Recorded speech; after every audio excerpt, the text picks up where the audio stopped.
ಬಹುಶಃ ಇಡೀ ಸಿನಿಮಾ ಇಂಡಸ್ಟ್ರಿಯ ಇತಿಹಾಸ ತಗೊಂಡ್ರೆ ಅಭಿಮಾನಿಗಳಿಗೂ ಮತ್ತು ಫ್ಯಾಮಿಲಿಗೂ ಆಗ್ಬರಲ್ಲ ಅಂದ್ರೆ ಇದೊಂದೇ ವಿಚಾರನ ಅಂತ ಅಂದ್ರೆ ಡಾಕ್ಟರ್ ವಿಷ್ಣುವರ್ಧನ್ ಅವ್ರ ಹೆಸರು ಮಾತ್ರ ಬರುತ್ತೆ, ತಾಳಮೇಳ ಇಲ್ಲ. ಫ್ಯಾನ್ಸಿಗೂ ಅಂದ್ರೆ ಅಭಿಮಾನಿಗಳಿಗೂ ಕುಟುಂಬಕ್ಕೂ ಆಗ್ ಬರ್ತಾ ಇಲ್ಲ. ಯಾಕೆ ಮೇಡಮ್? ಅಭಿಮಾನಿಗಳು ಸ್ವಲ್ಪ ಜನ ಅವ್ರ ಜೊತೆ ಇದ್ದಾರೆ, ಸ್ವಲ್ಪ ಮಟ್ಟಿಗೆ ಇಲ್ಲ ಅಂತ ಹೇಳಲಿಲ್ಲ.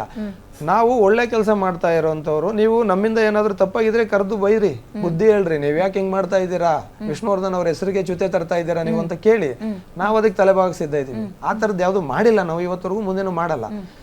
ಇವಾಗ ಮೇಡಮ್ ಹೇಳ್ದಂಗೆ ನಮ್ಮ ಬದುಕಿನ ಭಾಗ, ನಮ್ಮ ದುಡಿಮೆ ಅದ್ರಲ್ಲಿ ಒಂದು ಭಾಗನ ಎರಡು ಭಾಗನ ಎತ್ತಿಟ್ಟು ನಮ್ಮ ದೇವ್ರು ಅಂತ ಪೂಸು ಅಂತ ನಾವು ವಿಷ್ಣುವರ್ಧನ್ ಅವ್ರಿಗೋಸ್ಕರ ಮಾಡ್ತಾ ಇದ್ದೀವಿ. ಇವತ್ತಿಗೂ ಮಾಡ್ತೀವಿ, ಮುಂದೇನೂ ಮಾಡ್ತೀವಿ, ಅದು ಬೇರೆ ವಿಚಾರ. ಬಟ್ ನಾವು ತಪ್ಪು ಮಾಡಿದ್ದೆಲ್ಲಿ?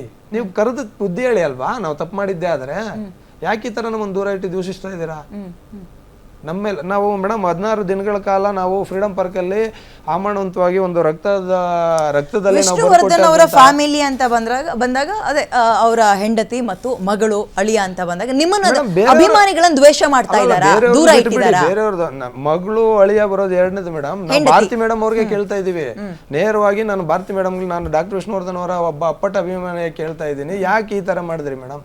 ನಿಮಗೆ ನೋವಾಗಿದೆ, ನೀವು 7 ವರ್ಷ ನೀವೇನ್ ಕಷ್ಟಪಟ್ಟು ಭಾರತಿ ವಿಷ್ಣುವರ್ಧನ್ ಅವರು ವಿಷ್ಣುವರ್ಧನ್ ಅಭಿಮಾನಿಗಳನ್ನ ದೂರ ಇಟ್ಟಿದ್ದಾರೆ, ಕಡೆಗಣಿಸಿದ್ದಾರೆ. ಯಾಕೆ? ಅದನ್ನೇ ನಾವು ಕೇಳ್ತಾ ಇದೀವಿ. ನಮ್ಮನ್ನ ನೀವು ಹತ್ರಕ್ಕೆ ಕರೆದ್ರೆ ಯಾಕೆ ಮೇಡಮ್ ನಮ್ಮಿಂದ ಏನ್ ತಪ್ಪಾಗಿದೆ ಅಂತ ಕೇಳ್ಬೋದಲ್ವಾ? ನೀವು ನಮ್ಮನ್ನ ಹತ್ರ ಕರೀತಾ ಇಲ್ವಲ್ಲ. ನಾವು ಬಂದ್ರು ನೀವು ನಮ್ಮನ್ನ ಇಲ್ಲ ಅಂತ ಹೇಳಿ ಕಳಿಸ್ತೀರಲ್ಲ ಒಳಗಡೆ ಇದ್ರು. ಇದೆಲ್ಲ ಮೇಡಮ್ ನಾನು ಹೇಳ್ತಾ ಇದ್ದೀನಿ, ಅದನ್ನ ಕಂಪ್ಲೀಟ್ ಮಾಡ್ತೀನಿ. Let me complete. 16 ದಿನಗಳ ಕಾಲ ನಾವು ಫ್ರೀಡಂ ಪಾರ್ಕಲ್ಲಿ ಒಂದು ದೊಡ್ಡ ಮಟ್ಟದ ಸತ್ಯಾಗ್ರಹವನ್ನು ಮಾಡಿ ಅಲ್ಲಿ ರಕ್ತ ಚಳುವಳಿ ಮಾಡಿದ್ವಿ. ಎಲ್ಲ ರಕ್ತ ಕೊಟ್ಟು ಅದರಲ್ಲಿ ರಕ್ತದಲ್ಲಿ ಪತ್ರ ಬರೆಯುವಂಥದ್ದು ಮಾಡಿದ್ವಿ. ನಮ್ಮ ಶಂಕರ್ ಅವರಿದ್ರು DC ಆಗಿ, ಅವ್ರೇನು ಮಾಡಿದ್ರು, ನಮ್ಮದೆಲ್ಲ ಬಂದು ನೋಡಿ ಎಲ್ಲ ಆದಮೇಲೆ ಆವತ್ತಿಗೆ ಆ ಜಾಗ ನಮ್ಮಂತೆ ಆಯಿತು. ಅವ್ರು ಬಂದ್ಬಿಟ್ಟು ನಮಗೆ ಒಂದು ಪತ್ರ ಕೊಟ್ಟು, ನಾಳೆಯಿಂದ ನೀವು ಅದರಲ್ಲಿ ಏನು ನಿಮ್ಮ ಕಾರ್ಯಕ್ರಮಗಳಿದ್ದಾವೆ, ನಿಮ್ಮ ಮುಂದಿನ ಕಟ್ಟಡ ಕಾರ್ಯಕ್ರಮಗಳು ಶುರು ಮಾಡ್ಕೊಳ್ಳಿ ಅಂತೇಳಿ ಕೊಟ್ಟರು. ಆವಾಗ ನಾವು ಹೋಗಿ ಸುತ್ತ ಏನು ಜಾಗ ಇದೆ ಅಳತೆ ಮಾಡಿ ಕಲ್ಲು ನೆಟ್ಟಿ ಬಂದಿದ್ವಿ. ಬಂದು ಅದಾದ ತಕ್ಷಣ ನಾವು ಹೋಗಿದ್ದು ಸ್ಮಾರಕಕ್ಕಲ್ಲ, ಸೀದಾ ಹೋಗಿದ್ದು ನಾವು ಅಮ್ಮ ಅವ್ರ ಮನೆ ಹತ್ರ, ಬಾಜ್ ಮನೆ ಹತ್ರ ಹೋದ್ವಿ. ಅಪ್ಪಾಜಿ ಅವ್ರ ಮನೆ ಹತ್ರ ಮೇಡಮ್ ಕೇಳ್ಕೊಂಡ್ವಿ, ಒಳಗಡೆ ಇದ್ರು, ಬರಲಿಲ್ಲ. ಏನಂತ ಹೇಳಿದ್ರು, ಇವ್ರು ಯಾರು ನಮ್ಗೆ ಅಭಿಮಾನಿಗಳೇ ಅಲ್ಲ ಅಂತ ಹೇಳಿದ್ರು. ಮತ್ತೆ ಯಾರಿಗೋಸ್ಕರ ಮಾಡಿದ್ದೀವಿ ಮೇಡಮ್? ನಾವು ಅಭಿಮಾನಿಗಳೆಲ್ಲದೇ ಇದ್ದ ಮೇಲೆ ನಾವು ಯಾರಿಗೋಸ್ಕರ ಮಾಡಿದ್ವಿ?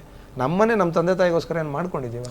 ಭಾರತಿ ವಿಷ್ಣುವರ್ಧನ್ ಅವರು ಅಭಿಮಾನಿಗಳ ಮೇಲೆ ಈ ರೀತಿಯಾಗಿ ಕಿಡಿಕಾರಕ್ಕೆ, ಅಸಮಾಧಾನ ವ್ಯಕ್ತಪಡಿಸಕ್ಕೆ ಕಾರಣ ಏನು? ನೀವು ಅವ್ರನ್ನ ಮೀಟ್ ಮಾಡಿ ಕೇಳಬೇಕು ಮೇಡಮ್. ನಾವು ಎಲ್ಲಾ ತರನೇ ಕೇಳಿದೀವಿ. ಈಗ ಅವ್ರು ಹೇಳಿದ್ರೆ ಈ ಜಾಗದಲ್ಲಿ ವ್ಯಾಜ್ಯ ಇದೆ, ಖಂಡಿತವಾಗಿ ಮೇಡಮ್ ಮೈಸೂರಿಗೆ ಹೋಗೋಣ ಬನ್ನಿ, ಅಲ್ಲೊಂದು ಹಿಸ್ಟ್ರಿ ಕ್ರಿಯೇಟ್ ಮಾಡೋಣ ಬನ್ನಿ, ಮೇಡಮ್ ನಾವು ಹೋಗಿ ಜಾಗ ಬಿಟ್ಬಿಡಿ, ಆಗ ನಾವು ನಿಮ್ಮನ್ನ ಅಭಿಮಾನಿಗಳನ್ನ ಕನ್ಸಿಡರ್ ಮಾಡ್ತೀವಿ. ಒಂದು ತಿಳ್ಕೊಳ್ಳಿ ಮೇಡಮ್, ನಾವು ಇವಾಗ ಪುಣ್ಯಭೂಮಿಯಲ್ಲಿ ಇದನ್ನ ಮಾಡ್ಕೊಡಿ, ಸ್ಮಾರಕ ಅದನ್ನ ಮಾಡ್ಕೊಳ್ಳಿ. ಇವಾಗ ಅಲ್ಲಿ ಕೊಟ್ಟಿದ್ದಾರೆ 5 ಎಕರೆ, ನೀವು ಮೂಲ ಸ್ಥಾನ ಅಂತ ಕನ್ಸಿಡರ್ ಖಂಡಿತವಾಗಿ ನಾವು ಅದನ್ನೇ ಪುಣ್ಯಭೂಮಿ ಅಂತ ಕರಿತಾ ಇರೋದು. ನಾವು ಅದನ್ನ ಸ್ಮಾರಕ, ಸಮಾಧಿ, ಇನ್ನೊಂದು ಮತ್ತೊಂದು ಅಂತೆಲ್ಲ ಪುಣ್ಯಭೂಮಿ ಅಂತ ಕರಿತಾ ಇದೀವಿ. ನಮಗೆ ನೀವು 2 ಎಕರೆ ಕೊಡ್ಬೇಡಿ, 1 ಎಕರೆ ಕೊಡ್ಬೇಡಿ, ಅರ್ಧ ಗಂಟೆ, ಬರೀ 10 ಗುಂಟೆ ಅವ್ರು ಏನಿದ್ದಾರೆ ಆ ಜಾಗಕ್ಕೆ ನಾವು ಹೋಗಿ ಕೈ ಮುಗಿದು, ಯಾರೋ ಇವಾಗ ಮೇಡಮ್ ಹೇಳಿದ್ರು ಆ ತರ ತುಂಬಾ ಜನ ನಿಮಗೆ ಡೈರೆಕ್ಟಾಗಿ ಸಿಗ್ತಾರೆ. ಅಲ್ಲಿ ಹೋಗಿ ಕೂತ್ಕೊಂಡು ಪ್ರಾರ್ಥನೆ ಮಾಡ್ಕೊಂಡು ಬಂದವರು ಗುರುಗಳು ಅಂತ ಅವರು ಜೀವನದಲ್ಲಿ ಮುಂದೆ ಬಂದವರು ಇದ್ದಾರೆ. ಆ ಶಕ್ತಿ ಅಲ್ಲಿದೆ, ನಾವು ಅದನ್ನ ಅಲ್ಲಿ ಕಂಡಿದ್ದೀವಿ. ಅದಕ್ಕೋಸ್ಕರ ನಾವು ಇದು ಮಾಡ್ತಾ ಇದ್ದೀವಿ. ಓಡಾಡ್ತದೆ ಮೇಡಮ್ ಅಲ್ಲಿ.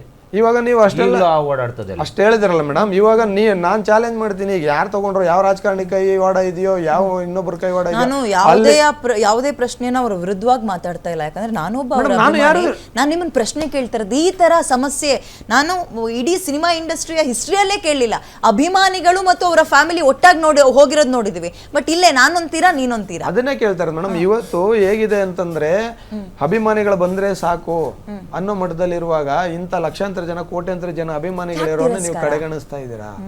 ನಿಮಗೆ ಬೇರೆ ತರದಲ್ಲಿ ಅದನ್ನ ಇಲ್ಲಿ ಹೇಳಕ್ ಬರೋದೋ ಹೇಳೋದು, ಅಲ್ಲಿ ಅನುಕೂಲ ಇದ್ರೆ ಸಂತೋಷ ಮೇಡಮ್. ಮೈಸೂರಲ್ಲಿ ಅನುಕೂಲ ಇದ್ರೆ ಸಂತೋಷ, ನಮ್ಗೆ ಅದ್ರ ಬಗ್ಗೆ ಇಲ್ಲ. 10 ಗುಂಟೆಗೆ ಯಾಕ್ರಿ ತಲೆ ಕೆಡಿಸ್ಕೊಳ್ತೀರಾ? 5 ಎಕರೆ ಕೊಟ್ಟಿದ್ದಾರೆ, ಇನ್ನು ದೊಡ್ಡದಾಗಿ ಇನ್ನು ಅಂದ್ರೆ ಹಲವಾರು ಫೆಸಿಲಿಟೀಸ್ ಗಳನ್ನ ನಾವು ಅಲ್ಲಿ ಕ್ರಿಯೇಟ್ ಮಾಡೋಣ, ಜನರನ್ನ ಅಲ್ಲಿಗೆ ಸೇರಿಸೋಣ ಅಂತಾರೆ. ಅದಕ್ಕಂತಲೇ ನಿಮ್ಮ ಆಹ್ವಾನ ಇಲ್ಲ ಅಂತಂದ್ರು ನಾವು ಸಾವಿರೋಪಾದಿಯಲ್ಲಿ ಸಾವಿರಾರು ವೆಹಿಕಲ್ ಗಳನ್ನ ಮಾಡ್ಕೊಂಡು ಮೈಸೂರು ₹100 ಕೊಡ್ತಾರೆ ಅಂತ ಅಪ್ಪ ಅನ್ನಕ್ಕಾಗತ್ತಾ? ಇಲ್ಲ ಅಲ್ವಾ? ಈ ಪ್ರಶ್ನೆನ ನೀವು ಭಾರತಿ ವಿಷ್ಣುವರ್ಧನ್ ಅವ್ರಿಗೆ ಕೇಳಬೇಕು. ನಿಮ್ಮ ಮುಖಾಂತರ ಕೇಳ್ತಾ ಇದೀವಿ. ಮೇಡಮ್ ನಮಗೆ ಅಭಿಮಾನ ಅಂತ ಇರೋದು ಅಪ್ಪಾಜಿ ಮೇಲೆ ಇವತ್ತಿಗೂ ಇರುತ್ತೆ, ಮುಂದಿನ ಇರುತ್ತೆ, ಕೊನೆವರೆಗೂ ಅವ್ರ ಮೇಲೆ. ನಾವು ಇನ್ನೊಬ್ಬರನ್ನ ಹೋಗ್ಬಿಟ್ಟು ಜೈಕಾರ ಹಾಕಕ್ಕಾಗಲ್ಲ. ಇನ್ನೊಬ್ಬರನ್ನ ನಾವು ಗುರುತಿಸ್ಕೊಂಡು ಪಕ್ಕದಲ್ಲಿ ನಿಂತ್ಕೊಂಡು ಒಂದು ಫೋಟೋ ತಗೋಬಹುದು ಅಷ್ಟೇ ಹೊರತು ಅವ್ರಿಗೆ ನಾವು ಜೈಕಾರ ಹಾಕೊಂಡು ಹೋಗಕ್ಕಾಗಲ್ಲ. ಮೇಡಮ್ ನೀವು ಯಾರನ್ನಾರು ಕೇಳಿ, ವಿಷ್ಣುವರ್ಧನ್ಗೆ ಇರುವಂತ ಅಭಿಮಾನಿಗಳು ಬೇರೆ ಯಾರು ಒಬ್ಬ ಆಕ್ಟರ್ಗೆ ಸಿಕ್ಕಿದ್ದಾರೆ ಅಂತ ಹೇಳಿದ್ರೆ ನಾವು ಹಿಂದೆ ತಿರ್ಕೊಂಡು ಮಾತಾಡಲ್ಲ. ಯಾರಿದ್ದಾರೆ ವಾರಸ್ತಾರು, ಯಾರು ಏನ್ ಮಾಡ್ತಾ ಇದಾರೆ ಮೇಡಮ್? ಇಷ್ಟು ವರ್ಷ ಆಯ್ತಲ್ವಾ. ನಮಗೆ ಭಾರತಿ ಮೇಡಮ್ ಅವ್ರ ಬಗ್ಗೆ ತುಂಬಾ ಕಳಕಳಿ ಇದೆ. ಯಾಕೆಂದ್ರೆ ಅವರು 7 ವರ್ಷ ನಾವು ಕಣ್ಣಾರೆ ನೋಡಿದ್ದೀವಿ. ಯಾವ್ಯಾವ ಕೋರ್ಟು, ಯಾವ್ಯಾವ ಸರ್ಕಾರ, ಯಾವ್ಯಾವ್ದು ಸರ್ಕಾರಿ ಕಚೇರಿಗಳು ಎಲ್ಲ ಅಲ್ದ್ಬಿಟ್ರು. ಅವ್ರಿಗೆ ನ್ಯಾಯ ಸಿಗ್ಲಿಲ್ಲ ಭಾರತಿ ಮೇಡಮ್ ಅವ್ರಿಗೆ. ಹಾಗಾಗಿ ಅವ್ರು ಮನನೊಂದು ಆ ಕಡೆ ಹೋದ್ರು. ಅದ್ರ ಬಗ್ಗೆ ನಮ್ಗೆ ಕಿಂಚಿತ್ತು ಬೇಸರ ಇಲ್ಲ. ಅಲ್ಲಿಗೆ ಹೋದ್ಮೇಲೆ ಕೂಡ ನಾವು ಅಲ್ಲಿಂದ ಸ್ಮಾರಕ ಓಪನ್ ಆಗುವಾಗ ಸಾಗರೋಪಾದಿಯಲ್ಲಿ ಸಾವಿರಾರು ವೆಹಿಕಲ್ಗಳನ್ನ ಮಾಡ್ಕೊಂಡು ಬ್ಯಾಂಗ್ಳೂರಿಂದ ಮೈಸೂರಿಗೆ ರೋಡ್ ಜಾಮ್ ಪ್ಯಾಕ್ ಮಾಡಿ ಇಷ್ಟು ಕ್ರಿಯೇಟ್ ಮಾಡಿದ್ವಿ. ಅಲ್ಲಿ ಹೋಗಿ ಲಕ್ಷಾಂತರ ಜನ, ಅಲ್ಲಿ ನಮ್ಮನ್ನ ಒಳಗಡೆ ಬಿಡ್ಲಿಲ್ಲ ಮೇಡಮ್. ಅಲ್ಲಿ ನಮ್ಮನ್ನ ಒಳಗಡೆ ಬಿಡ್ಲಿಲ್ಲ. ಯಾಕೆ ಗೊತ್ತಿಲ್ಲ. ಅಲ್ಲಿ ಸೀಮಿತವಾದಂತ ಒಂದು ಅಷ್ಟು ಜನಗಳಿಗೆ ಮಾತ್ರ ಕಾರ್ಯಕ್ರಮ ಮಾಡಿದ್ರು. ಗೇಟಿಂದ ಒಳಗಡೆ ಬಿಡಲಿ. ಅಲ್ಲಿ ತುಂಬಾ ದೊಡ್ಡ ಸ್ಟ್ರೈಕ್ ಆಯ್ತು. ರಾತ್ರಿ 7 ಗಂಟೆಗೆ ಕರೆಂಟ್ ತೆಗೆದ್ರು. ಅಲ್ಲಿ ಕರೆಂಟ್ ಕೊಡ್ಲಿಲ್ಲ. ಊಟದ ವ್ಯವಸ್ಥೆ ಮಾಡ್ತಾ ಇದ್ರೆ ಅಲ್ಲಿ ಗಲಾಟೆ ಮಾಡಿದ್ರು. ಊಟದ ವ್ಯವಸ್ಥೆ ಮಾಡಕ್ ಬಿಡ್ಲಿಲ್ಲ. ಅಲ್ಲಿ ಕುಡಿಯೋ ನೀರಿನ ವ್ಯವಸ್ಥೆ ಇರಲಿಲ್ಲ. ಇಂಥ ದುರಂತ ವ್ಯವಸ್ಥೆ ಇದ್ದಿತ್ತು. ಆದ್ರೂ ಕೂಡ ನಾವು ಯಾಕೆ ಹೋದ್ವಿ? ನಮ್ಮ ದಣಿ ಗವರ್ಮೆಂಟ್ ವರ್ಸಸ್ ಡಾಕ್ಟರ್ ವಿಷ್ಣು ಅವರ ಫ್ಯಾಮಿಲಿ ಅಲ್ಲ, ಡಾಕ್ಟರ್ ವಿಷ್ಣುವರ್ಧನ್ ಅವರ ಫ್ಯಾಮಿಲಿ ವರ್ಸಸ್ ಅಭಿಮಾನಿಗಳು ಅಂತ ಹಾಗೆ ಅನ್ಕೋಬಹುದು ಮೇಡಮ್.